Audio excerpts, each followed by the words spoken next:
Señor les bendiga a todos. Bienvenidos. Póngase de pie, vamos a orar, por favor.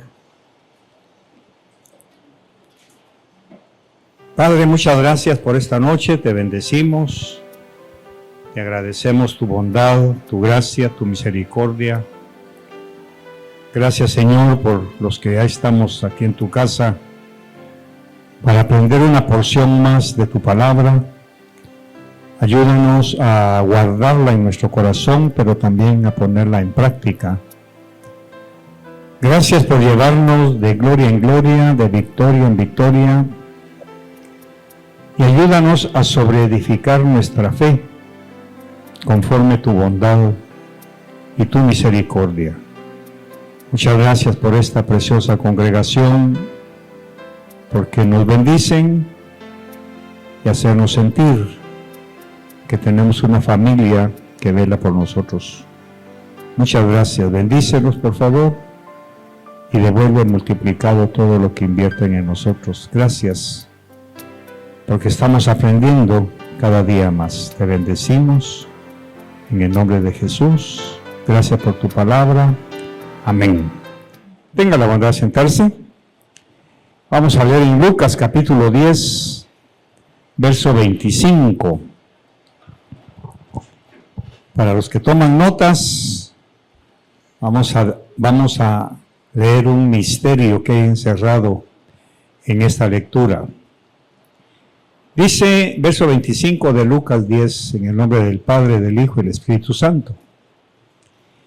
Y he aquí cierto intérprete de la ley se levantó y para ponerle a prueba dijo: Maestro, ¿qué haré para heredar la vida eterna?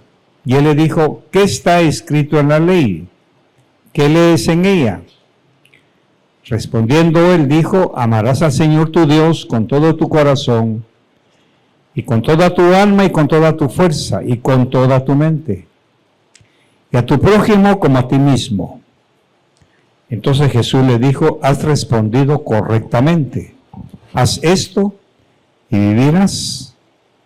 Pero queriendo él justificarse a sí mismo, dijo a Jesús: ¿y quién es mi prójimo? Verso 30.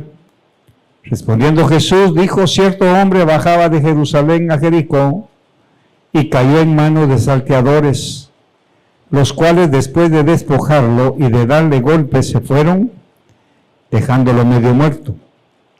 Por casualidad cierto sacerdote bajaba por aquel camino, y cuando lo vio pasó por el otro lado del camino. Del mismo modo también un levita, cuando llegó al lugar y lo vio, pasó por el otro lado del camino. Pero cierto samaritano que iba de viaje llegó a donde él estaba, y cuando lo vio tuvo compasión, y acercándose le vendó sus heridas, derramando aceite y vino sobre ellas, y poniéndolo sobre su propia cabalgadura lo llevó a un mesón y lo cuidó. Al día siguiente, sacando 2 denarios, se los dio al mesonero y dijo: cuídalo, y todo lo demás que gastes cuando yo regrese te lo pagaré. ¿Cuál de estos 3 piensas tú que demostró ser prójimo del que cayó en manos de los salteadores? Y él dijo: el que tuvo misericordia de él. Y Jesús le dijo: ve y haz tú lo mismo. Muy bien, aquí tenemos, vamos a desenredar algo muy hermoso que está en este pasaje. Vamos a abrir una ventana para ver qué hay del otro lado de esta historia tan hermosa, tan importante, y que nos va a dejar mucha enseñanza. Sabemos perfectamente que la vida cristiana tiene que tener unos frutos para poder demostrar que realmente somos cristianos. El cristiano se identifica por varias cosas. Una de ellas, voy a corregir. Una de las que no lo identifican propiamente como cristiano es venir a la iglesia. Eso no es ser cristiano. No es ser cristiano cantar coritos. Eso hasta los mariachis de la plaza lo hacen. No es ser cristiano hacer largas oraciones. Eso puede ser religión. No es ser cristiano congregarnos en alguna congregación por costumbre, porque eso puede ser también pura religión. ¿Qué es ser cristiano entonces? ¿Qué es ser cristiano? Ser cristiano primero es ser discípulo. Discípulo. Dejarse enseñar. Asistir correctamente con un pensamiento de qué voy a aprender cuando voy, en este caso, a la sinagoga, en nuestro caso, a la iglesia. Cuando faltan esas tres cosas en la vida del cristiano, se corre el peligro de convertirse precisamente en un religioso, porque nos contentamos con cumplir ritos de venir a la iglesia, cumplir una serie de situaciones, pero frutos, ese es el problema. Y Jesús fue claro cuando dijo, por sus frutos los conoceréis.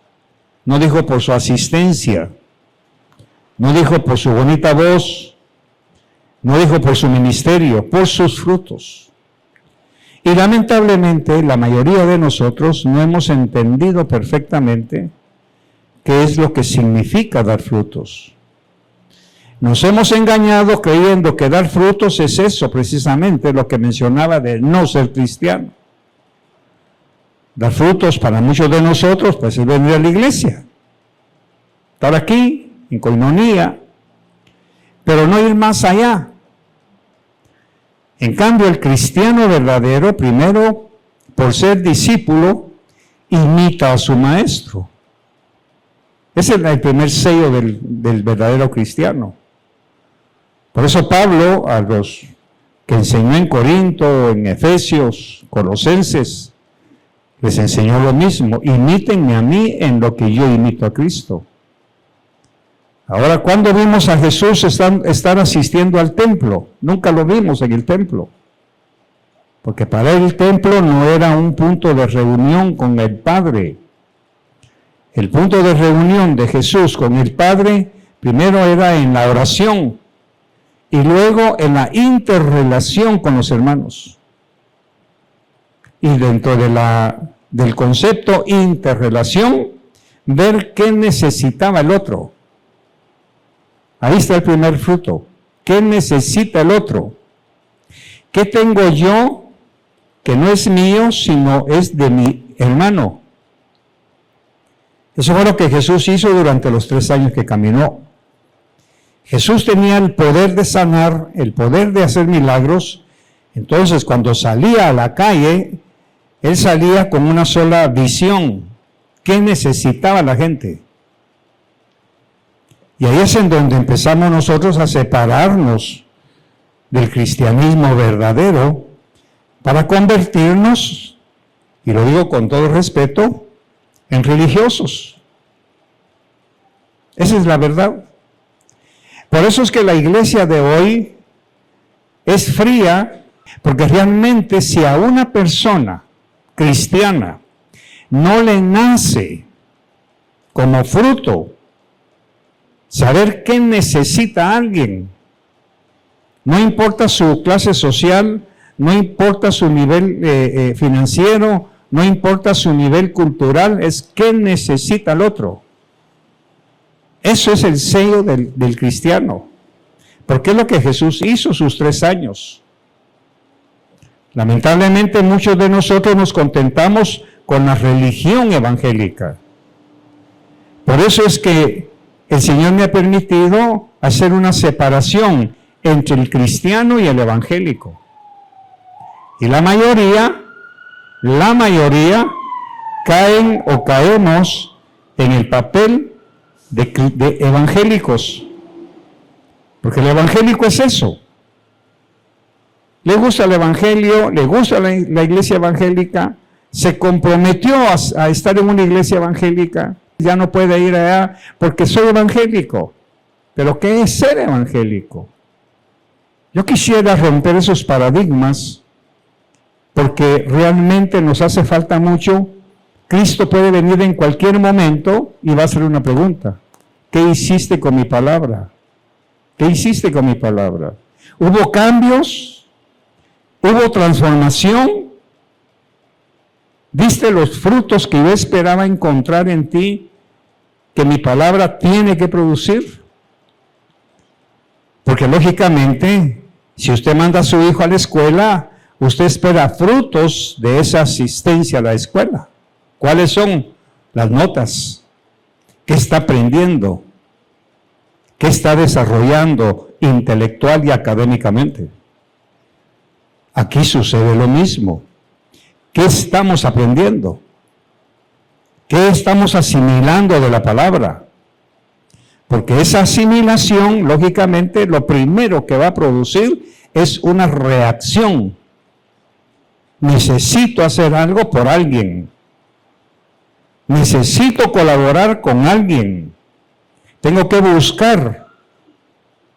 Por eso es que aquí, en Visión de Fe, se ha enseñado mucho el misterio de la siembra y la cosecha. El misterio del diezmo, que eso ya, bendito Dios, la mayoría lo practica. Pero hay un problema. Nos estamos contentando religiosamente, simple y sencillamente, a diezmar, a ofrendar. Pero de ahí no pasamos. No hay aquello de desprenderme un poco más, de dar la segunda mía. Por eso Jesús dijo, si te piden una mía, anda dos.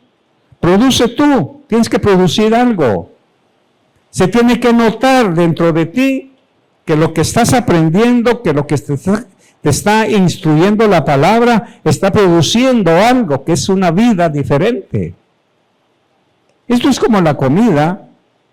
Cuando nosotros nos alimentamos correctamente con toda la gama de alimentos que tenemos que consumir, lógicamente produce un cuerpo sano, un cuerpo vigoroso, un cuerpo energético, en donde tenemos movimientos rápidos, chispa como se llama, podemos reaccionar ante una situación, levantar a alguien que se cae, muchas cosas, porque el cuerpo está sano.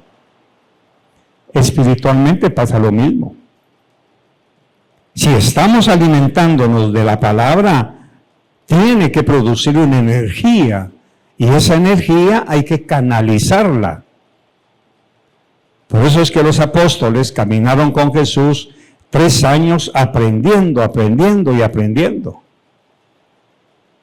Para que cuando llegó el momento en que Él se fue, les dejó la instrucción de Mateo 28. Vayan ahora ustedes, hagan discípulos, bautícenlos y enséñenles todo lo que yo les he enseñado. Y de ahí se desperdigaron los apóstoles por algún fenómeno que no vamos a tocar hoy, y nació la iglesia. Ahora, la iglesia, con el devenir del tiempo, volvió a dormirse y cayó en una situación de comodidad. Ya no hubo los frutos que tienen que haber. Por eso es que me recuerdo perfectamente que Visión de Fe, muy al principio, creo que todavía en la universidad, se acostumbraba que alguien no tenía ofrenda, se le compartía. Lamentablemente hubo pícaros que decían, mire, no traje ofrenda, se tergiversó. Pero lo que se trató de enseñar fue, ¿no tiene ofrenda, hermano? No tengo. ¿Por qué? Porque no siempre vamos a tener. Yo mismo he estado aquí en el púlpito y de repente necesito que alguien me dé una ofrenda para ofrendar, que me comparta. Lógicamente, dejamos de practicarlo y se perdió. Hoy por hoy tenemos en la congregación, estamos congregándonos, pero no estamos dando los frutos que debemos dar. Por eso antes, hace unos años atrás todavía, se le enseñó a algunos de ustedes, y aquí hay una persona que se quedó sin trabajo. Y el consejo que le dimos fue, siembra tu trabajo. Siembra tu trabajo, no cobres. Sencillamente anda y siembra tu trabajo. Exactamente como que fueran tomates, cebollas, lo que sea. Que a su tiempo vas a cegar un empleo. Y voy a nombrar, por ejemplo, a la doctora, que cuando se graduó no tenía trabajo. Incluso su pensamiento fue, y bendito Dios, ¿qué hubiera dicho su mamá con eso? ¿Qué hubiera dicho? ¿Estás loca? Pagar universidad, graduación, libros útiles, y vas a regalar tu trabajo, porque ese fue el consejo que le dimos. Búsquele algo, una clínica, cualquier cosa, vaya y diga, mire, me gradué y no tengo trabajo, puedo venir y colaborar. Años después, la hermana ha alcanzado niveles que nunca se imaginó. Porque siguió el consejo. Y ese es el problema que está pasando. No estamos siguiendo el consejo. Perdimos ya la visión del sembrar. Perdimos ya la visión de dar lo que el Señor nos está pidiendo. Escribí un artículo en algún momento para la prensa en donde puse ahí, cuando nosotros le damos algo a alguien, no le estamos dando nada. Le estamos dando lo que le pertenece a esa persona. No es que le estemos haciendo un favor. Voy a decirlo como lo concibo yo y por eso fue que lo escribí. Por ejemplo, si yo tengo $1,000, bueno, gloria a Dios, tengo $1,000, tengo $500, tengo $100, pero hay alguien que no tiene ni un centavo. Entonces, espiritualmente hablando, yo tengo lo de esa persona. No sé si me estoy explicando. Yo tengo lo de esa persona. Entonces, cuando yo lo comparto, no es que se lo esté sembrando ni regalando, le estoy dando lo que él no tiene. Ese es el principio de Jesús. Por eso Jesús tenía todo lo que la gente necesitaba. Y tiene todavía.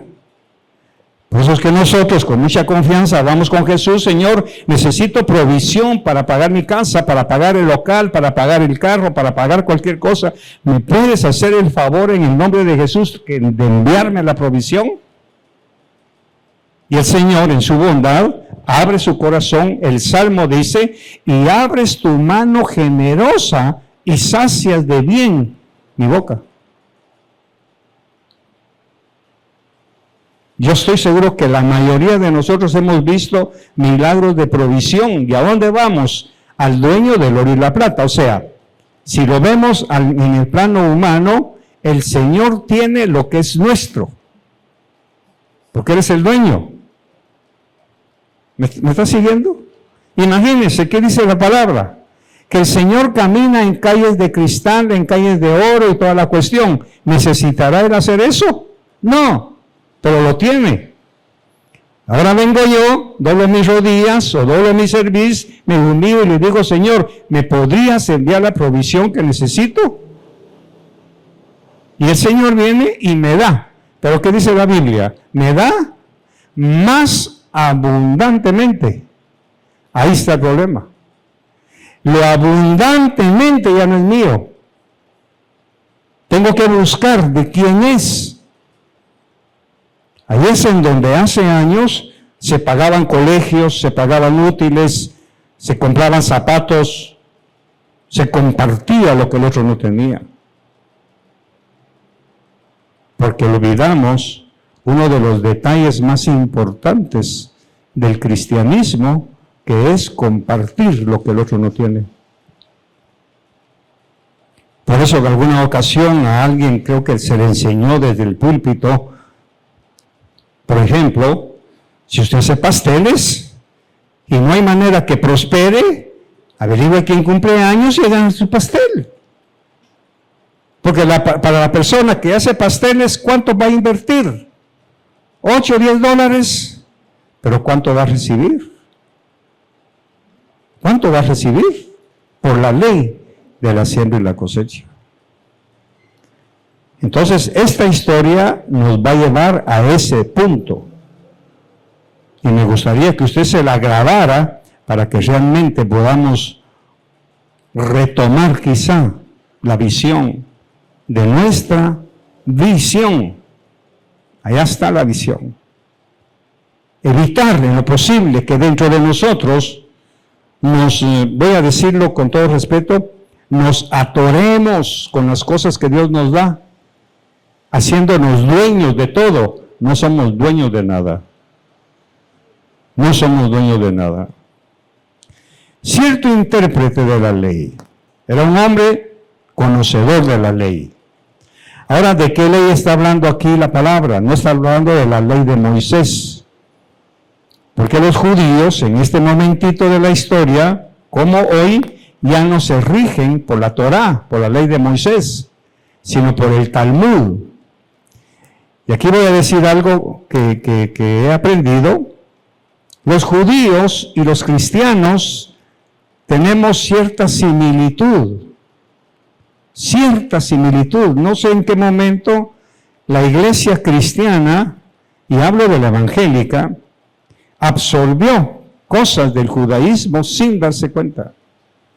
Por ejemplo, los judíos del Talmud, para proteger los mandamientos, habían hecho los famosos cercos. Eso viene desde Adán. El Señor dijo que de ese árbol no comamos. Pero ¿sabes qué, Eva? Yo le agrego, para no comerlo y correr el riesgo de pecar, mejor ni lo toquemos. Ese es el cerco. Ese es el cerco. De manera que el mandamiento quedó encerrado por el cerco. Eso pasó con la ley, con los judíos. Le fueron poniendo cercos y cercos y cercos a la palabra, de manera que el mandamiento quedó como una yema de huevo, hasta allá adentro. Y todo lo demás fueron cercos y cercos y cercos. Aquí lo vamos a ver. Este intérprete de la ley, para probar a Jesús, dice, le preguntó, ¿qué hago para heredar la vida eterna? Para empezar, ya metió todo su error, porque la vida eterna no se hereda con hacer algo. No es por obras, para que nadie se gloríe. Pero él había leído en el Talmud que para ser salvo y para heredar la vida eterna había que hacer algo. La iglesia muchas veces cree que para ser salvos hay que hacer y no ser. ¿Veo la diferencia? El verbo hacer suplantó el pronombre ser. Toda la mayoría hacemos culto, hacemos reuniones, hacemos iglesia, pero no estamos siendo cristianos. Este hombre pensó, como su escuela de pensamiento, que para heredar la vida eterna había que hacer algo. Y Jesús le dijo, ¿qué está escrito en la ley? ¿Qué lees? ¿Qué lees en el Talmud? Lo que tú entiendes. Ah, bueno, pues, y le cita el mandamiento. Respondiendo, él dijo, amarás al Señor tu Dios con todo tu corazón y con toda tu alma y con toda tu fuerza y con toda tu mente. Eso está en Deuteronomio. Y a tu prójimo como a ti mismo. El Señor le dijo, has respondido correctamente. Haz esto y vivirás. Vivirás eternamente. Pero ¿qué es lo que vas a hacer? Amar a Jehová y luego a tu prójimo. Ahí está ya. Pero lógicamente, dice, pero para justificarse, ¿qué significa? Para sentirse satisfecho de que él ya lo hizo, y ahí está el engaño. Es donde nosotros hemos caído, nos hemos engañado. Para justificarse a sí mismo, haciéndole creer a Jesús que él no conocía el corazón humano, le dijo, bueno, ¿y quién es mi prójimo? Y le cuenta la parábola del buen samaritano. Así que este hombre cayó herido, y vamos a irnos a los que fueron pasando. Verso 31. Por casualidad, cierto sacerdote bajaba por aquel camino y cuando lo vio pasó por el otro lado del camino. Ahí está. Este sacerdote tenía que conocer el mandamiento: amarás a Jehová y a tu prójimo como te amas tú. Pero su creencia, el cerco, ya lo había alejado de la pureza del mandamiento. Y entonces él tuvo miedo de contaminarse por aquello de que el hombre estuviera muerto. Y como era un sacerdote del templo, no podía tocar cadáver. Él dio por hecho que ese hombre está muerto. En su teología, ya el mandamiento había quedado sofocado por los cercos religiosos de su escuela. Entonces dice, pasó por el otro lado del camino. Se hizo a un lado, dejó al herido ahí, dando por sentado él, que no necesita nada. ¿Me estoy explicando? Lo voy a repetir. Dando por sentado, no necesita nada, está muerto. ¿Qué puedo hacer yo por él? Fíjese pues. Del mismo modo, dice verso 32, un levita. Ese sí está perdido. Porque el levita, lógicamente, tenía mandamientos exigentísimos. Cuando hablamos de los mandamientos, se recuerda, si usted vino un domingo, que hablamos de los 653 mandamientos, son los mandamientos que nosotros tenemos que cumplir, nos gusten o no, pero por antonomasia caen. Recuerdo que ese domingo la niña aceptó a Jesús y yo aproveché para decir que ella en ese momento aceptó a Jesús, pero todavía no tiene mandamientos que cumplir más que uno. ¿Cuál era? Honrarás padre y madre. Hablé de Miguelito. ¿Qué mandamiento tiene que obedecer Miguelito? Honrarás padre y madre, porque es lo único que le toca a él ahorita. Pero cuando ya sea candidato para casarse y ya tenga una relación, le cae el mandamiento: cuidado con tocar a una virgen. Ya le cayó el mandamiento de respetar a una virgen de tu pueblo, dice Levítico. Se casa y ahora ya no tiene un solo mandamiento ni dos. ¿Cuántos tiene ahora? ¿Cuántos? 3. Le cae el mandamiento de esposo. Tratarás a tu esposa como vaso más frágil. Trabajarás para sostenerla. Te entregarás a sí mismo por ella. Mano, una escalera para arriba de mandamientos.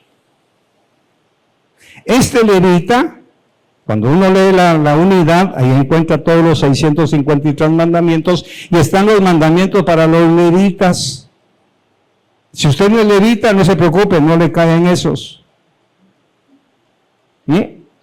A mí, en lo personal, como pastor, me caen una serie de mandamientos. Por eso aquellos que anhelan ser pastores, y esto se asustaron los pastores que estudiamos los miércoles, porque les dije, a usted le han caído mandamientos que ni se imagina.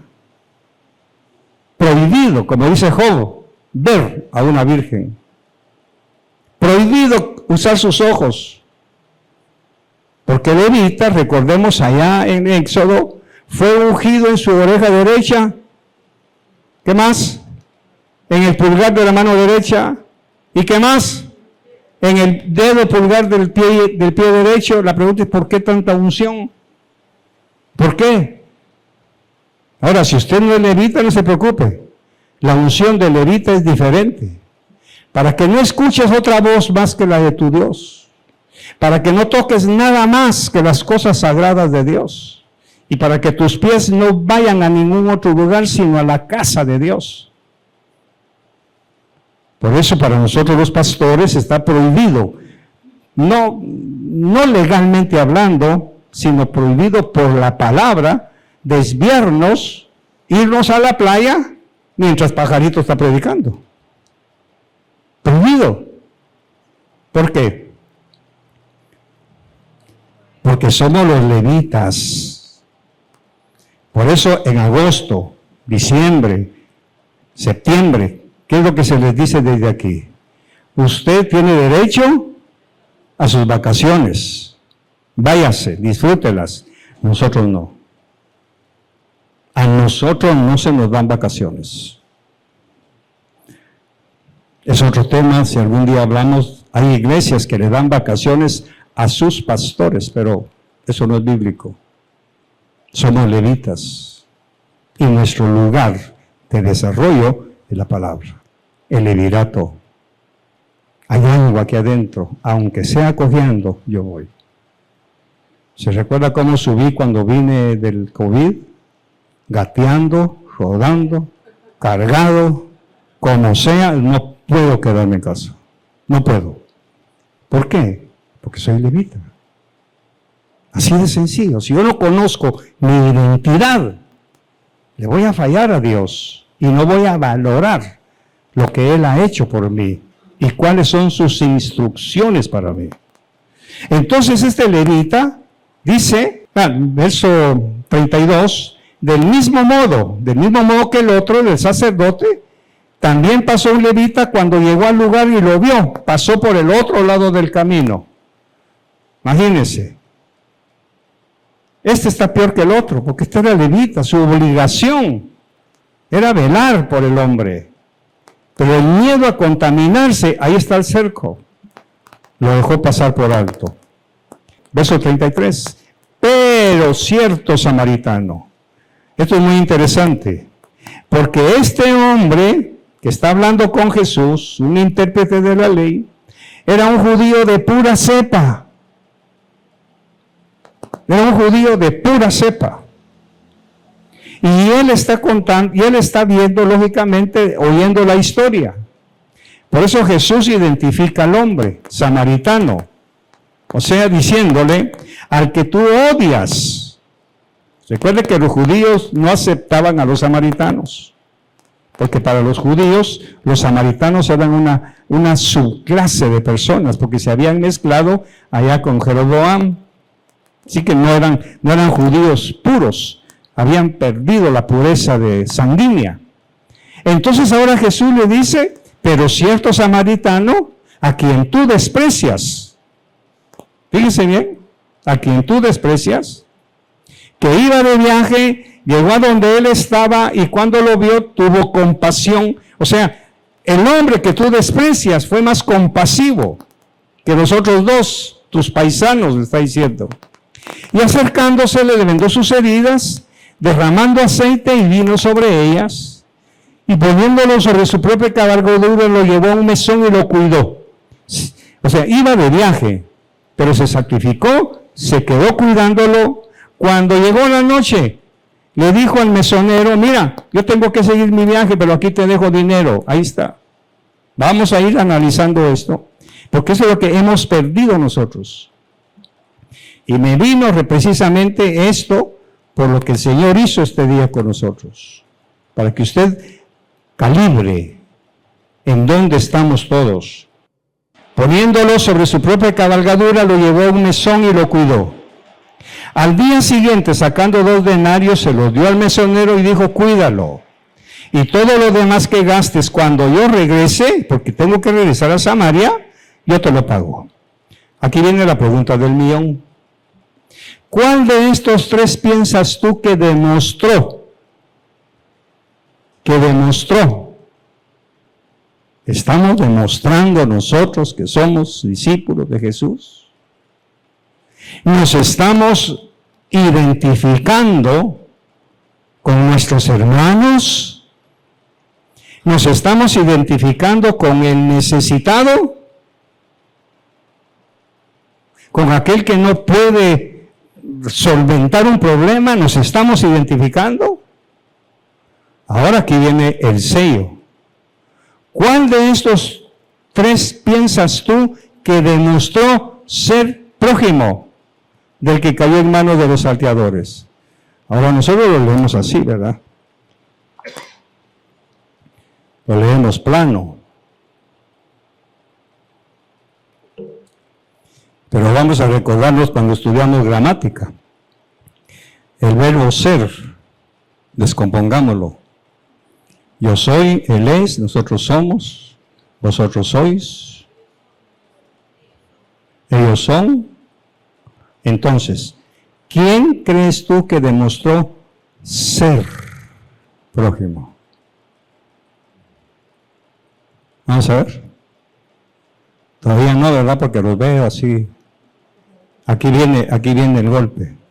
No se trata de que Él sea tu prójimo, sino que tú eres prójimo de Él. ¿Lo repetimos? Véalo pues. ¿Quién de estos tres piensas tú que demostró ser? Entonces no es que Él sea mi prójimo, pajarito. Por eso, veamos la pregunta que hizo en el verso 29. Leámoslo. Eso es hermoso, hermano. A mí me parece hermosísima esta lección, que es una cachetada a nuestra ignorancia y a nuestra dureza de corazón. Leamos el verso 29. Léalo.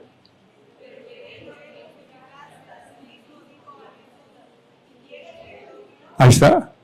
¿Quién es mi prójimo? Ok. El sujeto mi, ¿qué habla?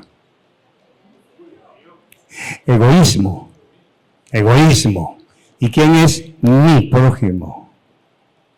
¿Ve que hemos estado engañados? Religiosamente muy conveniente. ¿Y quién es mi prójimo? No, le dice Jesús. ¿De quién eres tú, prójimo? ¿Ya lo veo? No se trata de quién es mi prójimo. Se trata de quién eres tú, prójimo.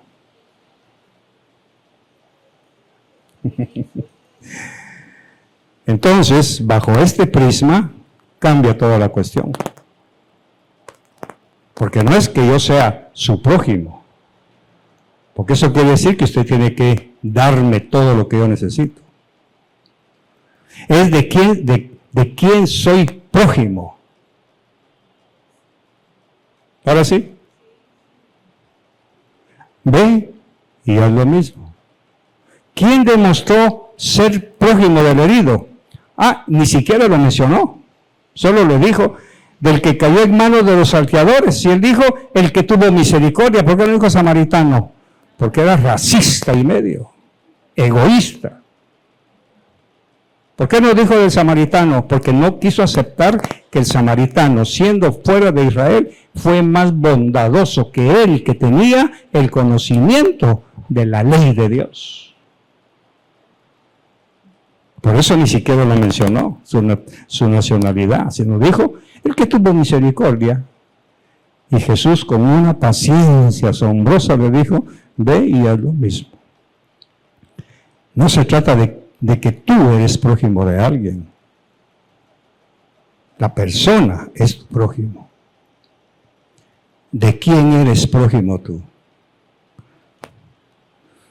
Entonces, lógicamente, esto cambia toda la perspectiva. Que usted cada día, como nos toca a nosotros también, según Señor. ¿Qué dijo David, por ejemplo? Cuando ya terminó todo su reinado, ¿qué dijo? ¿Hay alguien todavía a quien yo le haga algo bueno? ¿Perdón? Ajá. ¿Hay alguien de la casa de Saúl que me haga una campaña a mí? ¿Eso dijo David? ¿Qué dijo? A quien yo le haga. A quien yo le haga.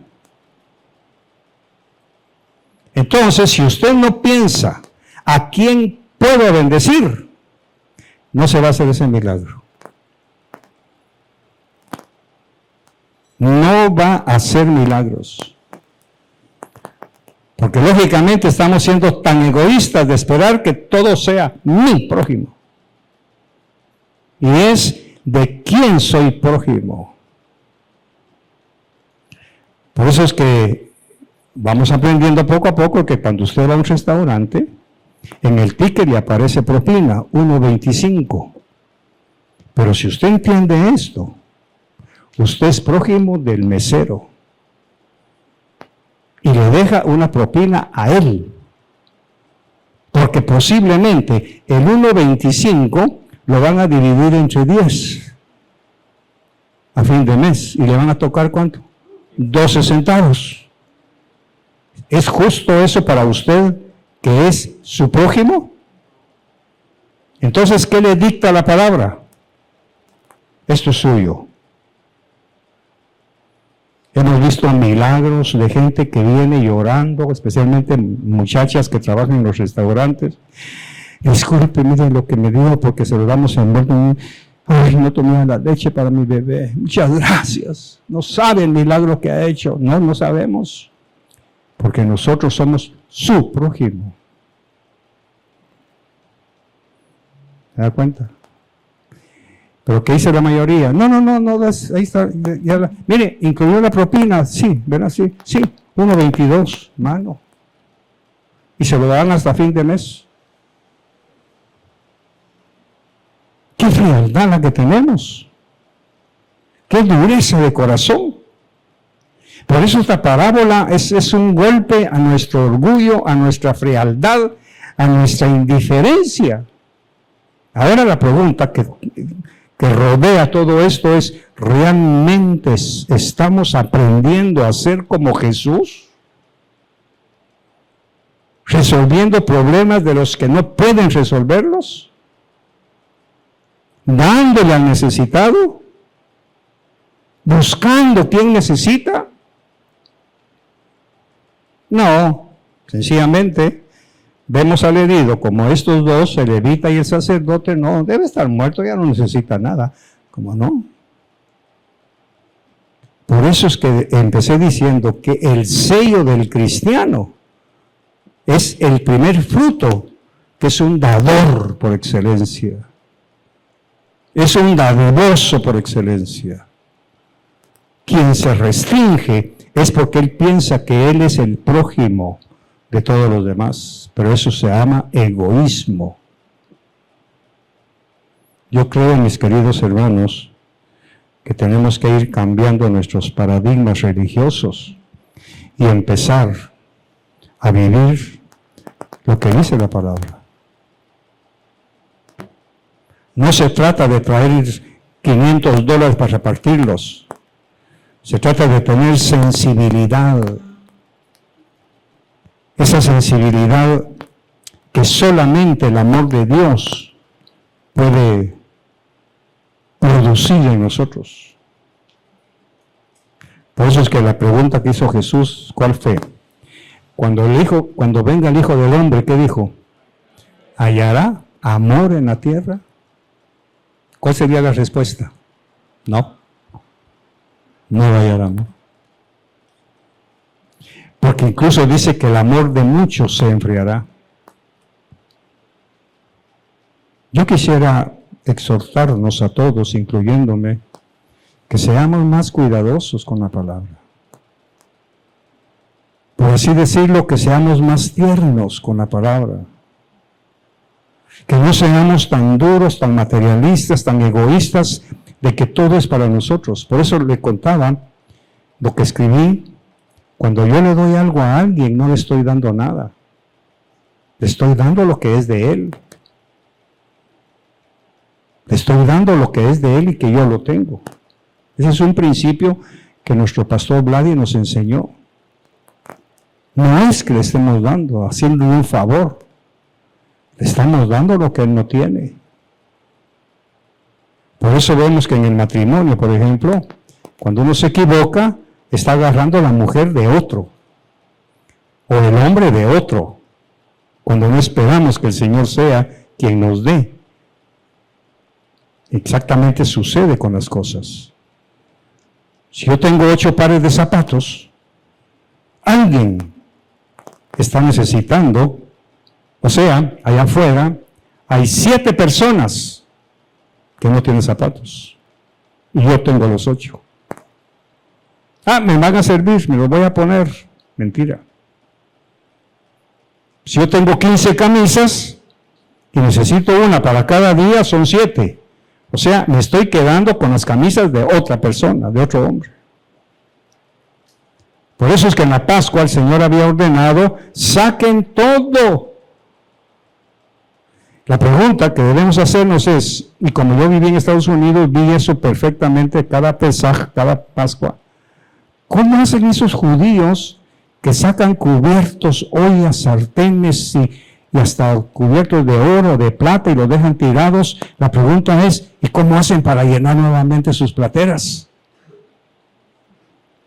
¿Tú nunca viste eso allá? Platos de China bien adornados, tirados, que los mojados, ¿verdad? Que en cuenta yo íbamos esperando la Pascua para ir a recoger trastos y toda la cuestión. Sí, pero como no conocíamos. La pregunta es, ¿y cómo hacen para reponerlo? Dios, por la obediencia de sacar todo lo de su casa cada año de Pascua, inmediatamente el Señor se los devuelve. ¿Por qué a nosotros no nos devuelve? Sencillamente porque nos estamos quedando con lo que no es nuestro. Por eso es que el diezmo es exactamente la misma regla. Me están robando. ¿Y en qué, Señor? En vuestros diezmos y vuestras ofrendas. No está diciendo en mis diezmos, no, en los de ustedes. Me están robando. Ahora, ¿qué significa me están robando? Tiene dos acepciones y con esto termino. Primero, se están quedando con lo que no es de ustedes. Eso que ustedes están quedando no es de ustedes. Segundo, como no me están dando el diezmo ni la ofrenda, me están robando la oportunidad de cumplir mi palabra. No es que me estén robando mi dinero. Eso, si eres el dueño, pues, es la acción de que como ustedes no me están diezmando, yo dije que el que me diezme, yo lo multiplicaré, le cuidaré, le haré que la polilla no se lo rompa, el Satanás no se meta. Me están robando la oportunidad de devolverles, de bendecirlos, de prosperarlos. Me están robando. De ahí sale aquel axioma que cuando alguien de aquí pasó, no voy a decir quién, pero pasó, se le dio una ofrenda. Y vino esa persona y dijo, no, yo no la necesito, devuélvasela al pastor. ¡Pum! ¿Qué hizo? La devolvió. No solo la devolvió. ¿Qué más hizo? Me robó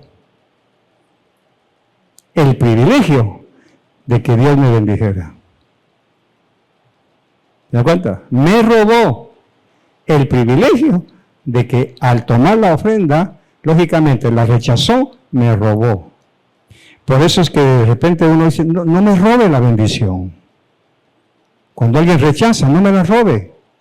Pero ¿cómo me dice que no me la robe si lo que yo no quiero es su ofrenda porque yo tengo suficiente? Es que si usted no me la acepta, me está robando la bendición que Dios me va a dar. Claro, yo no supliqué a esta persona. No que, ay, me robaste, no. Pero hay gente. Aquí lo tuvimos, lo vimos. Y lo peor, le dije al Señor, perdónalo. Porque qué bueno que hubiera venido conmigo, mire pastor, disculpe, pero yo tengo suficiente, mire a quién se la da. Pues está bien, pues. Pero se lo hizo una hermanita. Se lo hizo una hermanita. Dígale al pastor que no la necesito. ¿Qué pasó en el corazoncito de esa hermana? ¿Se lo pasó llevando?